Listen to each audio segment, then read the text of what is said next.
Hello everyone, আমি Arpita. Welcome back to my YouTube channel Arpita's diary.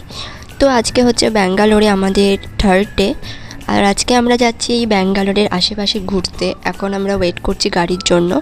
তারপর গাড়ি এলো এবং আমরা সবাই চেপে পড়েছি। এবার আস্তে আস্তে আমরা এগোচ্ছি, আর এই যে রাস্তাতেই ইসরো পড়লো। আমরা যেখানে ছিলাম তার থেকে কিছুটা দূরেই ইসরো, তাই জন্য সকাল বিকাল দুপুর রাত্রি সব সময়ই তুমি এখানে দেখতে পাবে যে হেলিকপ্টারে করে এখানে পাহারা দিচ্ছে, মানে অল টাইম তুমি দেখতে পাবে। তো যাই হোক, আমরা এই সুন্দর রাস্তাটা দিয়ে এগোচ্ছি আমাদের ডেস্টিনেশনে। আজকে আমরা দুটো জায়গা এক্সপ্লোর করব, একটা হচ্ছে আদিযোগী আর একটা হচ্ছে নন্দী হিলস। তো এই পার্টে থাকবে আমাদের নন্দী হিলস এবং সেকেন্ড পার্টে থাকবে আদিযোগী। তারপর আমরা এখানে খেতে এলাম এবং এখানে দেখো পদ্ম পাতায় আমরা বিরিয়ানি খাচ্ছি, মানে হ্যাঁ খুবই ভালোও লেগেছে খেতে। তারপর এই সুন্দর ভিউগুলো এনজয় করতে করতে আমরা এগোচ্ছিলাম পাহাড়ের ওপর নন্দী হিলসে। আর এখানে তো কি বলবো, আসার পর চেক আপ নিয়ে এতটাই বিজি ছিলাম যে পরপর দুটো দিনের আমি কোনো ব্লগ করতে পারিনি। তাই ভাবলাম আজকে যখন সব ডান আর আমরা যখন ঘুরতে বেরিয়েছি তো কেন করব না ব্লগ। আর এই এত সুন্দর জায়গাটাও তো তোমাদের সাথে শেয়ার করা উচিত। তো দেখো আমরা পৌঁছে গেছি, আর এখান থেকে যে বাসটা দেখছো ওরকম বাসেই আমাদেরকে আরও ওপরে পাহাড়ের ওপরে নিয়ে যাবে।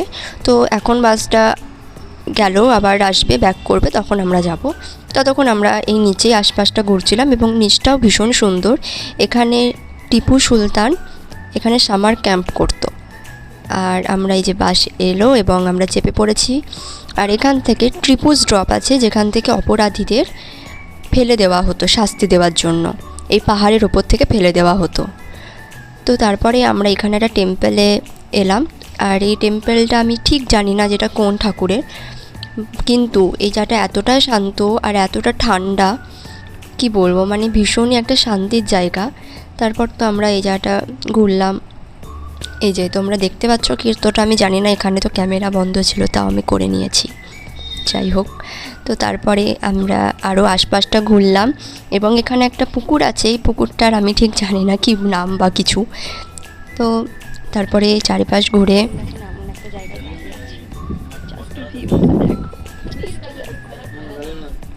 এই জায়গাটা দেখে তো আমি জাস্ট ফিদা হয়ে গেছি। এতটা সুন্দর জায়গাটা এবং ভীষণ সুন্দর। আর এখানে জানো তো সকালবেলায় না, যখন সূর্য ওঠে সানরাইজ হয়, তখন এখানে মেঘ ভেসে বেড়ায়। কিন্তু আমরা যেহেতু বিকালে গেছি, প্রায় সন্ধ্যা হতে চললো, তাই আমরা ওটা দেখতে পারিনি।